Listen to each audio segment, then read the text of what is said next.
If your goal is to be 65 and sitting on a beach for the rest of your life doing nothing, the social science tends to say that's not very good for you. You actually should be involved in your community and get involved and still have a side job and all the rest of that. But if we really believe that we can't raise the retirement age and we're never going to change that, we will go bankrupt. You know, that super sexy debate over what contributes more to our national debt came up during my appearance on CNN last night. Ben Shapiro thinks we need to raise the retirement age to 110 years old because Social Security, of course, is bankrupting the country.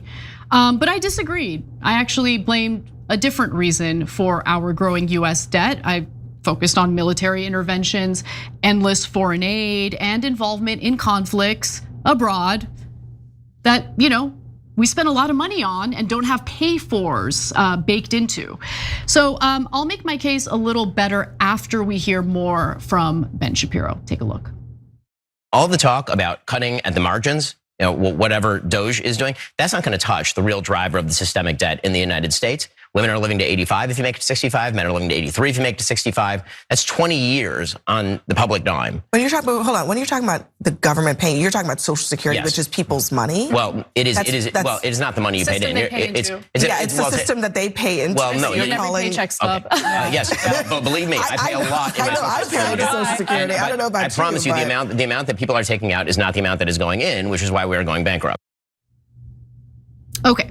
So I've been advised by Ben to look at a chart of our national debt. And I'm gonna do that in a minute. But before I do, Cenk, what are your thoughts on what Ben Shapiro had to say? People are living a little longer, right? And it is true that the amount of revenue that goes into the Social Security Trust isn't enough to cover the benefits, right? We do borrow a little bit every year as a result of that. Now there's a fix to it, but what are your thoughts? Yeah, so there's a lot of misdirection here, guys. I'll talk about the retirement age after we fix the bare minimum fixes that are super easy, actually. Okay, so number one, they say, oh, look, we're raising the retirement age, not because we want to take more of your money and make sure that you can't take that money out and give it, we want to give it to rich people in tax cuts and corporations and subsidies and foreign governments. No, it's because we want you to have time to get involved in the community. That's not why. That's hilarious, okay? You can get involved in the community any way you like, and bless your heart, and I heard that discussion you guys had and I encourage it, right? But that has nothing to do with what age we should set, because if they move it from, let's say, 65 to, make up a number, 69, right? So those are 4 years you would not get benefits. That is stealing from you every single year, a significant amount of money. It has nothing to do with what you're gonna do at the community center. And then when he says going bankrupt, wait, what does he mean? Does he mean Social Security going bankrupt or the budget itself, the entire country going bankrupt? Because those are two separate issues. As we're about to tell you, fixing Social Security is actually very simple. Like shockingly easy. Yes, and that's not going bankrupt at all if we do that one easy fix. And then in terms of the country, that's a larger conversation and one I'm thrilled to have. And we should have all those conversations before we get to moving the retirement age. Okay, so I responded to what Shapiro said there. So I wanna go to that moment and then we'll break it down further. I just totally reject what you just said about how we're going bankrupt due to Social Security. Really, you don't think like the trillions of dollars we've spent on wars in the Middle East might have something to do with that? It is not even our national debt. What we spend on Social our national Security. debt shot up significantly after 9/11, after we started invading countries in the Middle East. You should look at a chart. Now we're at 30. So it's kind of hard to hear because we're talking over each other, but he said at the very end, you should look at a chart of our national debt. And I took his advice, so let's take a look at a chart of the national debt and see where it's shot up. Oh wow, would you look at that? Using data from the Federal Reserve Bank of St. Louis, this chart shows how US spending, or I should say the debt, really shot up exponentially beginning in the early 2000s. Gee, I wonder what happened then. So the last time the United States, by the way, had a budget surplus, not a deficit, not a debt, budget surplus, was when President Bill Clinton was leaving office in 2000 and George W. Bush was coming in. So obviously Social Security wasn't bankrupting the country. We weren't dealing with debt at that point. And Social Security was already, a well-established, program. So what changed in the early 2000s? What could it have been? Well, here's Senator Bernie Sanders. This is a speech he gave on the Senate floor in 2012, basically taking us down a trip or taking us on a trip down memory lane. Take a look. President Bush assumed office, and within a few years, we were fighting not just one war in Afghanistan, but another war in Iraq. And many of the deficit hawks today, the people who tell us, oh, gee, we've got to cut Social Security and Medicare and Medicaid and nutrition and education. We got to cut. When asked to pay for those wars, they had nothing to say. Nobody knows exactly how much these two wars will end up costing, but the guess is that by the time we take care of the last veteran 70 years from now, those wars may run up over $3 trillion, and we did not pay for them to the tune of 1 penny. So understand what Senator Sanders is saying there. He's saying, look, we just keep engaging in conflict abroad, starting wars in the Middle East. There are no pay-fors. We are literally borrowing money to do this. And that is why when you look at a chart of our national debt, you will notice our national debt skyrockets beginning in the early 2000s. This is not rocket science, okay? It really isn't. And so I'm about to get to Scott Jennings in just a moment because he heard me talk about invasions in the Middle East and it got his dander up about Israel. So we'll get to that in a minute. But Cenk, any thoughts? Yeah, so I want you guys to understand how much they're thinking of robbing from you. So average payments for the average American from Social Security every year is about $24,000. So if they move the retirement age by 4 years, that means they're going to literally take $100,000 that every American would have been paid if they retired at 65, and they're gonna take it from you and make sure the government has it. Now, if the government spent it well, that would be one thing, right? But what does the government spend it on? Well, Anna's right. So how much did the global war on terrorism cost, for example? $8 trillion. So one of the tricks that Ben Shapiro is doing in that appearance is, well, Social Security is a huge part of the budget. Yes, but a huge percentage of that has already been covered by the amount we put in through our checks throughout our entire lives. I hate scams, especially the ones that target seniors, and Medicare's chock full of them. Between commission-hungry brokers and thousands of confusing plan options, most seniors aren't on the best plan for them. That's why I partner with Chapter. They're fully independent and they work for you, not the insurance companies. That's really important. They can review all your options in under 20 minutes, and the average senior they help saves over $1,100 a year. And the best part of it is, it doesn't cost you a thing. So if you're turning 65, call the number on the screen to connect with a Chapter advisor today. So now we need a little bit extra on top because it's not quite covering it, but that little bit extra on top is the issue, not the entire Social Security budget. Exactly, okay. Exactly, yes. So that's why when you look at that little extra on top versus the $8 trillion on the global war on terror, let alone the Department of Defense, which is now up to $1 trillion a year, those dwarf Social Security as a concern. But on TV, you get all this pyrotechnics to try to trick you into thinking it's your fault and you should retire later instead of us starting endless wars. And this type of conversation is so frustrating to have in the format that we were having it in, because it's a quick segment on CNN. We got to go to break. There's like 5 people on the panel, 6 if you want to include the host, Abby Phillip. And so it's so easy to trick people in the way that Ben Shapiro can trick people, right? And so that's why I'm having this conversation now, because I want people to understand what we're talking about and what that little trick and conflation is from Ben Shapiro and people, conservatives like him, who want to do away with Social Security entirely.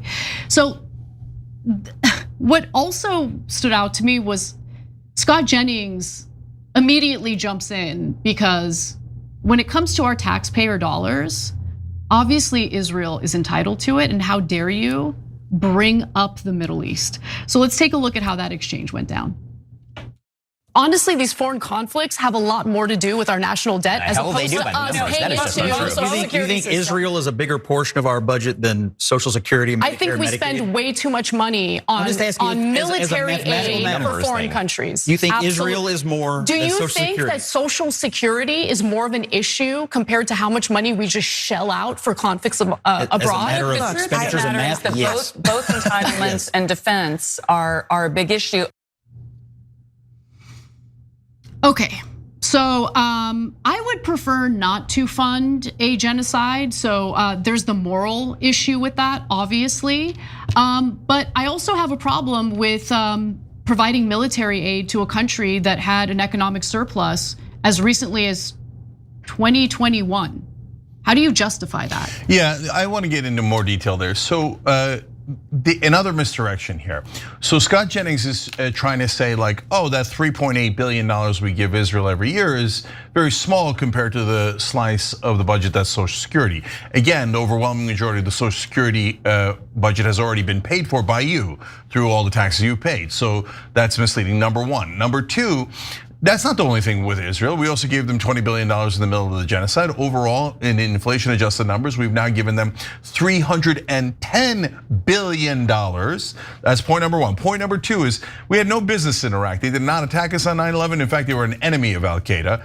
But at the time, Israel and the neocons said it was Israel's number one enemy, and that for our security and safety, we had to attack their enemy, who was actually against Al Qaeda and killing Al Qaeda at the time, okay? So now they say we have to attack Iran, and we did attack Iran, and they say we have to attack we have to do all the entire global war on terror. Okay, wait, that's another 8 trillion on top of the 300 billion. And now, as I said, the Department of Defense has gone from about 800 billion in recent years to now close to $1 trillion a year. Now, it's not just Israel, it's also the defense contractors that benefit from that. But now you see how, quote unquote, defense of quote unquote America is, when in reality it's about offense for Israel, has cost us literally trillions and trillions and trillions of dollars. With no pay force. Right, while they're trying to distract you with, oh, it's just $4 billion a year, right? That's the tip of the iceberg. They're trying desperately to make sure you don't see the iceberg. Not only because the size of the iceberg, but also because they're trying to get you to work more years of your life to pay for those wars for Israel. Think about how disgusting this argument is. Like, the more I think about it, the more enraged I feel, right? Because what they're effectively communicating here is our problem here in the United States is all these elderly people collecting their entire entitlement benefits, okay? Not the fact that we've been shelling out trillions of dollars for global wars, in many cases on behalf of Israel, with no pay force. That is so sick.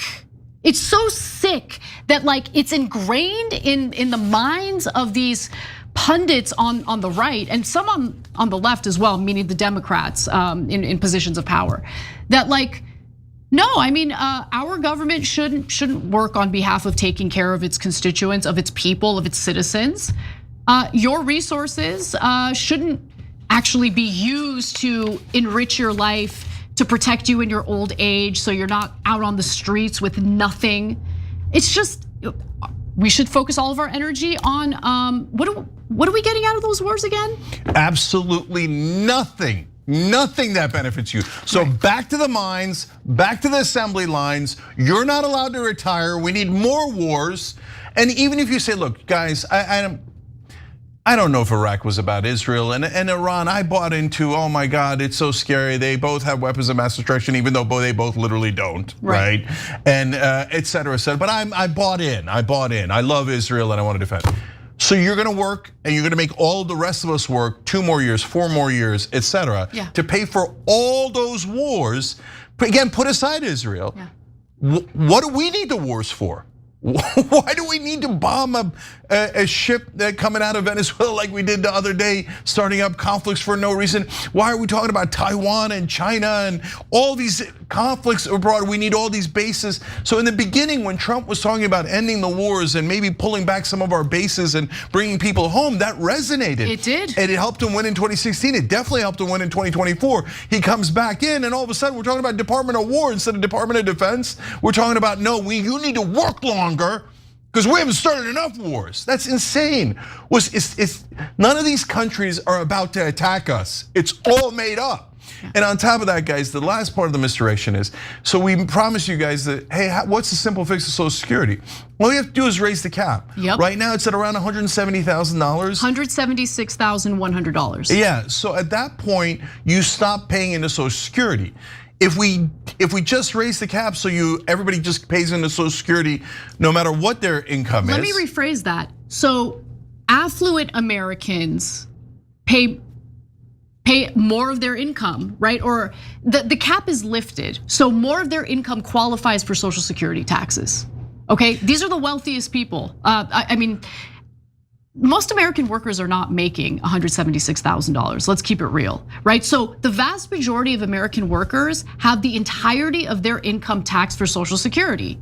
But if you're wealthy, right? If you're making above $176,100, any dollar you make above that amount doesn't get taxed for Social Security. So they are paying a lower percentage of their income for Social Security than you are, which is unfair. And so it's simple fix. You fix that, and Social Security has a surplus. We can actually give you more money once you retire, right? So they don't want to do that fix. Why? Because it affects people making above $176,000. And that is Ben Shapiro's core constituency. That is the Republican Party's core constituency. So they want to help rich people. They want to start more wars. And by the way, look at all the garbage that they make us pay for. See, I'm starting to have sympathies. I know you are for libertarians, etc. Yeah, definitely. Because they say, okay, look, it's one thing what the proper tax rate should be, right? And that is a good and worthy debate.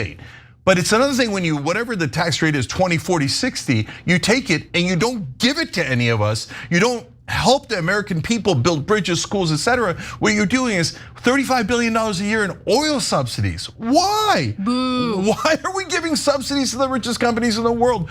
And then you have interest on the payments are gigantic. So we got to pay down the debt so that we stop wasting $870 billion a year in interest payments. And then of course, tax cuts for the rich. And so they just added another $3.4 trillion to the debt. Why? Because the rich had to get even more tax cuts. And all of this has got to be paid for somehow. And how are they going to pay for it? Back to the mines, back to the assembly lines. By robbing you. Yeah, American taxpayers, you have to work till you die to pay for all the money going to the wealthy, to corporations, and to foreign governments. Netanyahu said in a statement today that this was a tragic mishap. Yeah, I think they said also 6 terrorists were killed in the attack. Total BS. We've heard. How do you know? I know it's BS because of the IDF's internal documents, which indicate that 83% of the people killed there happen to be civilians. That there weren't any terrorists. I'm not going to sit here and regurgitate the lies from the Israeli government as they're conducting a genocide. So we've had. I kind of got into it with Scott Jennings on Abby Phillips's CNN show last night, and I kind of wanted to revisit some of these moments, some of the highlights. Before we get to the first clip, Waz, any thoughts on that fiery moment? Just the guy's smugness of how do you know? Again, they've released their own internal stats that claim that 8,800 of the deaths are confirmed Hamas fighters, when we know all they do to confirm that you're a militant is that you're over the age of 16. Okay? And you're a male, yeah. So we know that it's probably much lower. They've been just killing people indiscriminately. Like, let's be generous and say it's like a third lower. I'm willing to say that it's probably 2/3 if we're being honest, but let's just say it's a third lower than that. That means the civilian casualty rate is higher than 83%, Anna. That means it's like 88%, 89%, 90%. Like, that's so when we know that's already their civilian casualty rate, and you come here and tell me that they done tripled it on this kill, like that they've tripled their accuracy rate for killing Hamas that they've done the whole war, nonsense. Yeah, not only that, here's the thing. When it comes to something as significant as taking people's lives, killing them, I'm gonna need a little more than a notoriously deceptive military telling me, oh, they were militants. Oh, okay, I'm a supermodel and a billionaire. Like, you can't just make that statement and accept or think that we're all gonna accept it and regurgitate it like propagandists like Scott Jennings do. Okay, like I need to see some evidence. And to the credit of the Associated Press, in a story that I covered earlier, they report, yeah, Israel's saying this, but they haven't provided a shred of evidence at all. And in fact, of the people who were killed in that double tap strike, here are the names. Here's what they did: like a hospital worker, medical driver, like just 5 journalists. It's just such BS. And look, Israel got away with it in the very beginning and in the middle and all the way up to like maybe last week, but not anymore. I mean, we never bought it, but the whole of the US media just kind of went along with the lies. So with that in mind, let's go to our first lengthy video, I guess. This is where I just kind of lay out everything that needs to be laid out in regard to what Israel's real intentions are. I don't believe for a second that those journalists were not targeted. I think journalists are being targeted in Gaza. They're not allowing international journalists to report on the ground to enter the Gaza Strip, unless, of course, they're being accompanied by IDF soldiers. And hundreds of journalists have been slaughtered in Gaza. Every single time it happens, Netanyahu comes out and says, oh, it was a mishap. And the United States just forgets about it and moves on, continues providing more bombs. I do consider it a genocide when you have humanitarian aid workers being slaughtered, when you have every single hospital bombed, when you have the entire Gaza Strip leveled. That's not a war. A war, if you do targeted strikes and you go after the combatants. 729 magazine, an Israeli publication, obtained IDF documents showing, their data shows that 83% of the people slaughtered in Gaza are civilians, 83%. Let me say it again, 83%. How are you gonna call that a war against Hamas? Let's just note for the record that as I was making my point about how Israel should be doing targeted strikes instead of leveling the entirety of the Gaza Strip, this is what Scott Jennings' face looked like. I mean, look, when I'm on these types of panels, even when I do Piers Morgan's show, I try really hard to not do this annoying thing that other panelists do. We're like I can't stand it. If I really want to make my feelings known, I just interrupt them and then I talk over them. Okay? It's the more honorable way of doing it. But everything I said is verifiable. Everything. There were a bunch of foreign doctors at that hospital who were told that they had a mandatory training and had to leave the hospital and were told they couldn't go back that day. So essentially the Israeli military knew that all of the foreign doctors who were there to administer medical care to sick, dying, suffering Gazans were made to leave for some fake training program. They all said like this was a fake training program. They knew all the foreign doctors were gonna be gone, and then they struck the hospital. Straight up. It's like, what do you call that besides targeted? Like there's no other way to put this. And then of course he gets caught on camera and it's like, oh, my bad, which with the Israelis, it happens that they're, anytime it's caught on camera, it's like, oh man, that was a big mistake. And every time it's not, it's like, oh, we got 100 Hamas guys with that strike. It's crazy the coincidence and how that's been working out. Well, initially, after that video went viral, you had Netanyahu basically saying that it was a mishap. And then after that, the IDF got upset at him because it made the IDF look bad, like they made a mistake. And then all these the storyline about how 6 combatants were killed came out. It's so brazen, it's so obvious that it's a lie. Everything that comes out of the Israeli side is a lie unless they provide evidence, which typically they don't. I'm not gonna take what either side says at face value, but I'll take the evidence.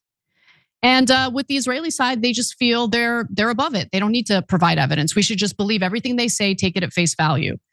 So, in the middle of this debate, the topic of the West Bank came up. And I think it's important to remember the West Bank, especially as, the Israel defenders pretend like they care about the hostages and that this is all about the hostages. Take a look. Why is Israel annexing the West Bank, which of course is not governed by Hamas at all? Why are Israeli settlers allowed to just run Palestinians out of their legal homes, build thousands of illegal settlements? West Bank has nothing to do with Hamas. Why is Israel annexing it? Why did Netanyahu say that his stated goal in an interview with I-24 News, an Israeli publication, say that he has a religious need to pursue the greater Israel I'm gonna project? let Scott answer quickly and then we've got to go. Go ahead. Go ahead, Scott. My view is this. The hostages have been there for almost 700 days. There's a reason that Hamas has not released them. Are you going to answer her question, though? I don't know. I don't work for the Israeli government. It certainly sounds like you work for the Israeli government. Okay, there are no hostages in the West Bank, and he knows that. He knows that, Waz.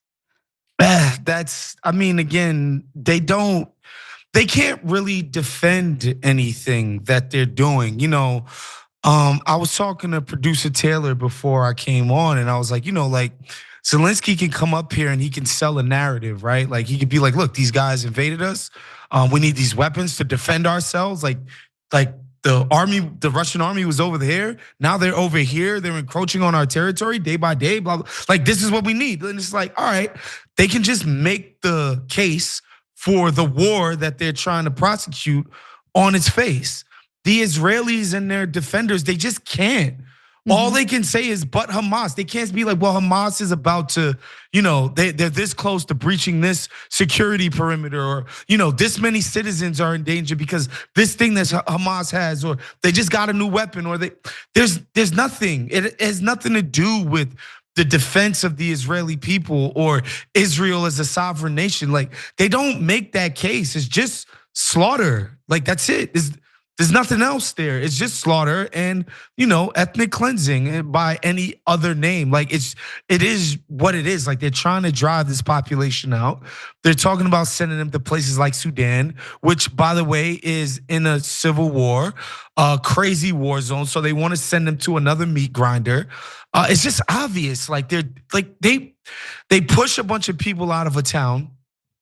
There are no hostiles, no militants there, nobody there.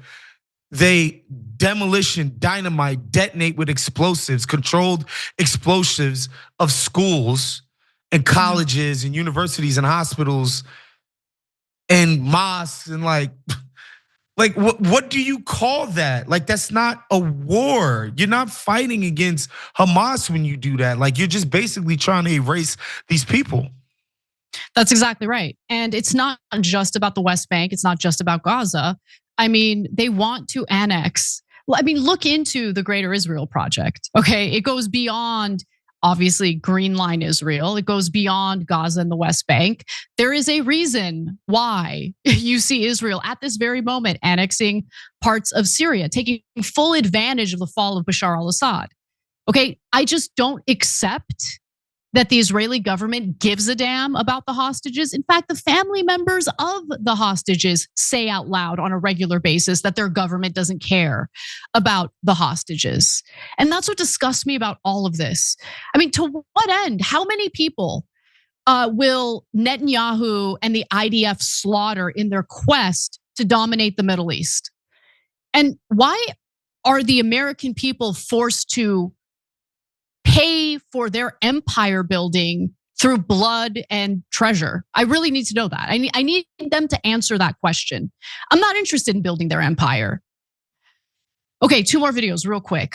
So the topic of the starvation came up, but Scott Jennings brought it up specifically in regard to the hostages.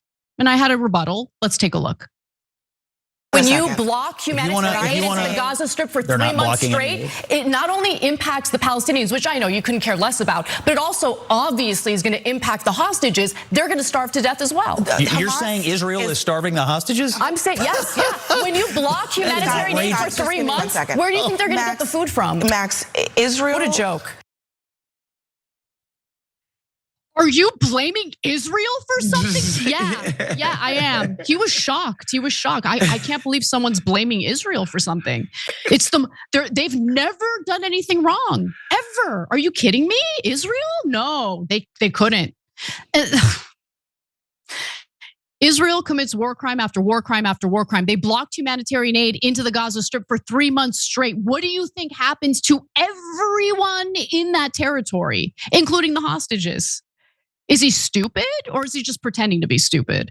Okay, I'm never gonna get invited on CNN again if I keep going like this, but it's just, I can't hold back. I really can't. It's the smugness for me, honestly. Just this, like the incredulity, like I like Israel is starving. Yes, they've said that, they said this stuff on TV, not like cranks or like, you know, some like political talking heads. Like people high up in their government are like, no, we're gonna starve them. We're gonna cut food off. We're gonna cut aid off. We're gonna starve these guys, malnutrition these guys to death.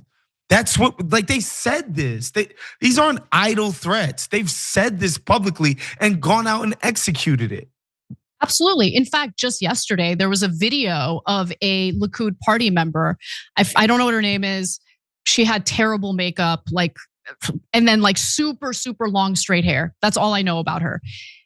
And what she was advocating for, she was actually furious that Israel was being a little bit apologetic after doing that double strike on Nasser Hospital, killing 5 journalists and medical workers and first responders, right?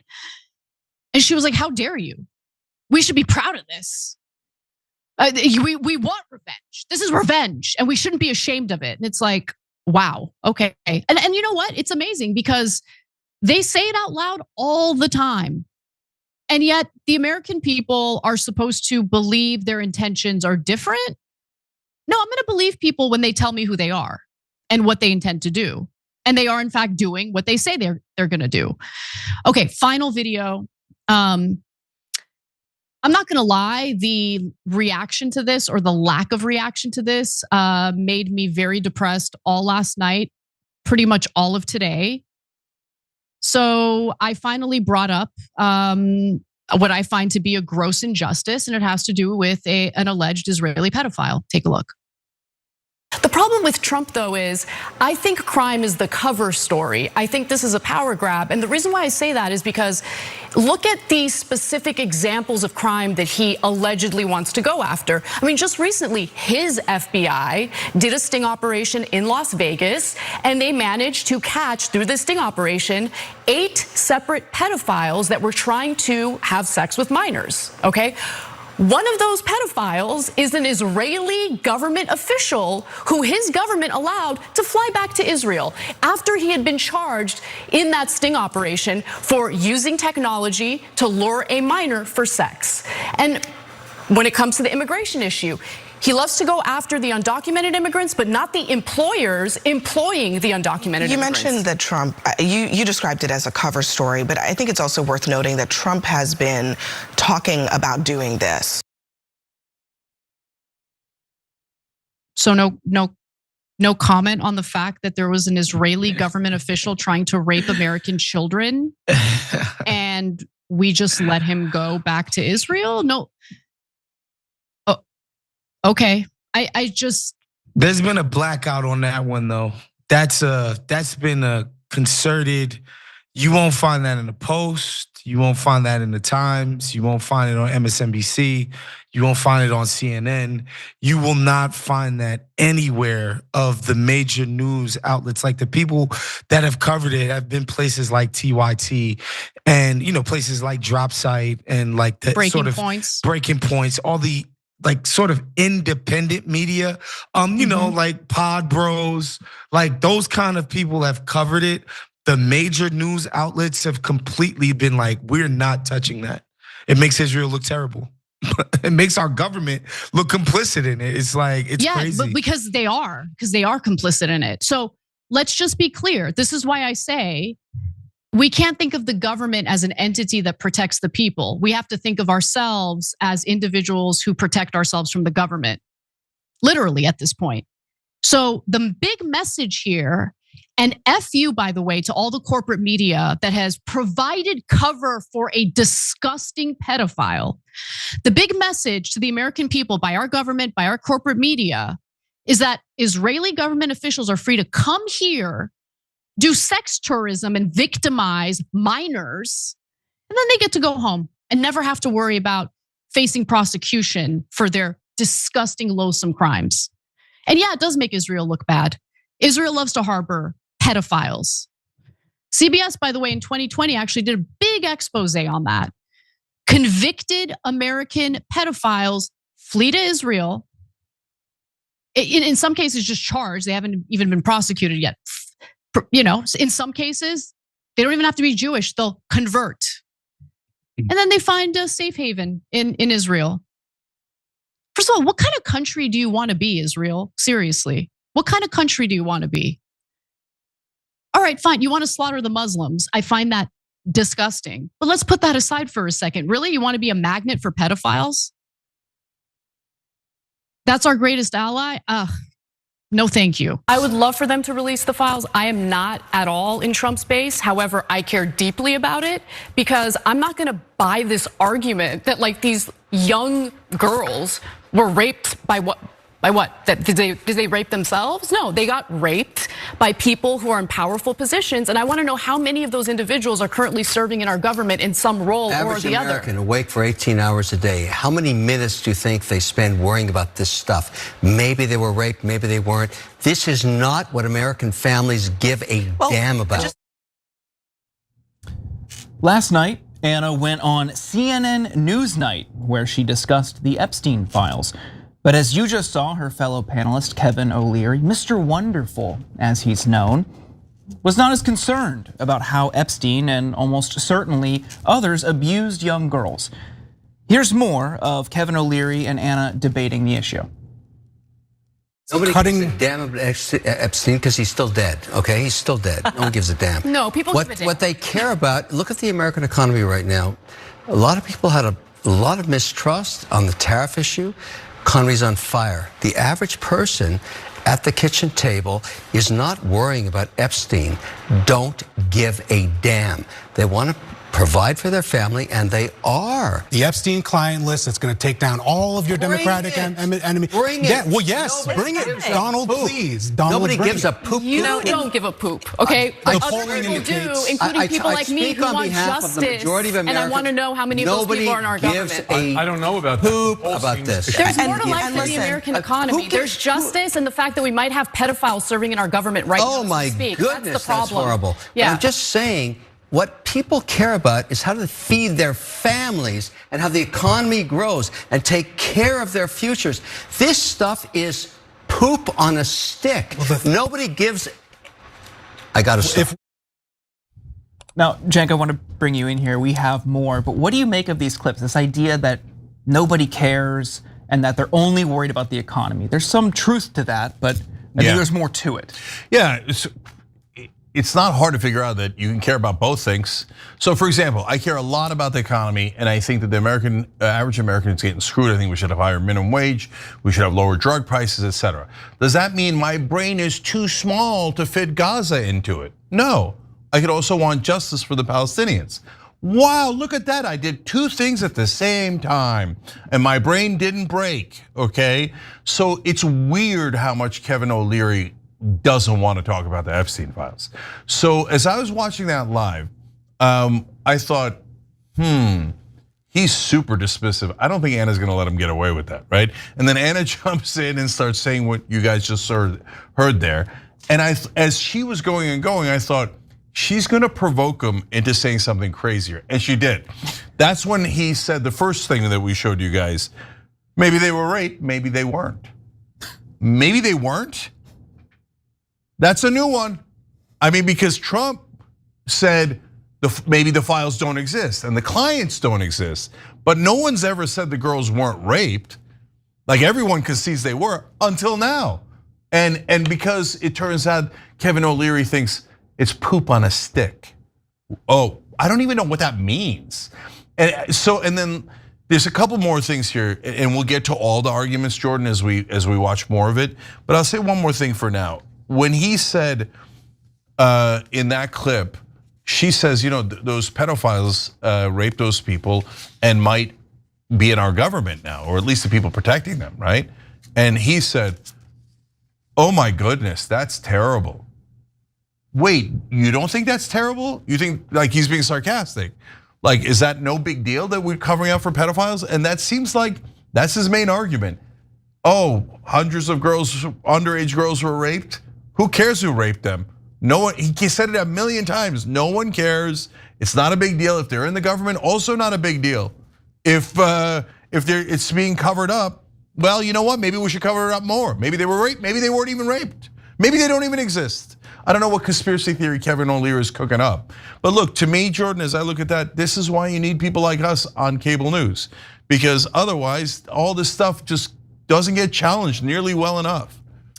Yeah, I think the idea that people don't care is a laughable one. Like, we've seen Trump supporters for years focus on this, talk about it. He made it a part of his campaign. People in his orbit have talked about this and promised that transparency would be delivered by the Trump administration. So this idea that people, certainly on the right, don't care is laughable, but there's a large contingent on the left. And I think it's not just because this is such a sensational story. It is, and there are people who are invested in finding out more about what's in those files, who was involved, but it reflects a broader problem and a broader concern in American society, which is that elites don't face any repercussions for their actions. And you have people on both sides of the aisle who are likely involved, and donors on both sides of the aisle who are likely involved. And my read on all of this is that both parties don't want this coming out. While there are some on the left right now who are saying we should release the files, I think the reason you didn't see that during the Biden administration was to protect the wealthy elite on the left who were involved and who donate to Democrats and super PACs. They're just protecting their insiders club. We're not in that club. It's a big club, but we're not in it. And that's why I think the average American you're seeing a majority of average Americans interested in finding out what's in those files because they want some accountability for obvious wrongdoing. What do you think? Yeah, and so the other thing that was driving me crazy about what O'Leary was saying is, well, the markets are doing well. And he repeated that at least 200 times in that 1 hour episode, right? Okay, but brother, the markets are fickle and they go up and down. And so I'm noting for the record that you're saying the Trump administration should be judged on the markets.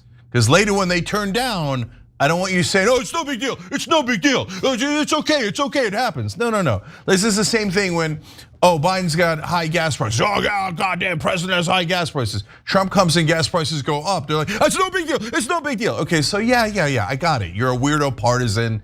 And yes, for Kevin O'Leary, but there is some chance that he would actually criticize Trump because to him, the golden calf story in the Bible is literal. Like, it's the Wall Street bull, right? It's like a golden calf to him, and he worships that day and night. So he's like, the markets. But you know, the girls didn't have to get raped for the markets to do well. Those two things are separate, right? You could care about justice. If you said to him, hey, you know what? CVS is having a massive problem with their inventory and it's affecting their stock price because people keep stealing from CVS. You would say, that's really important. And be like, why? The market's doing well. Why, Kevin? Why are you all excited, right?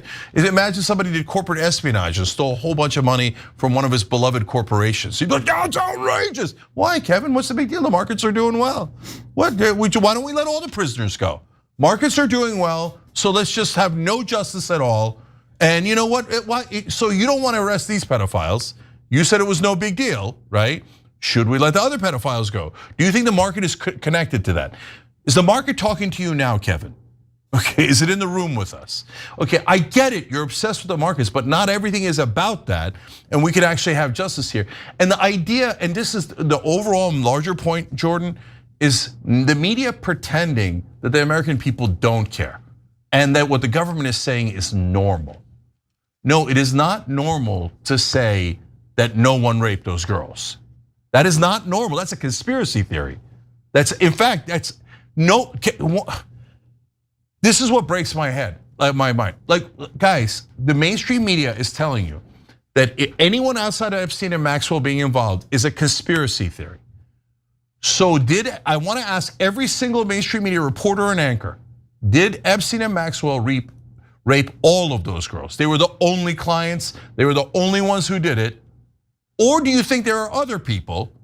The government says there are no other people. They put out a statement saying there is no one else and we're not going to prosecute anyone else.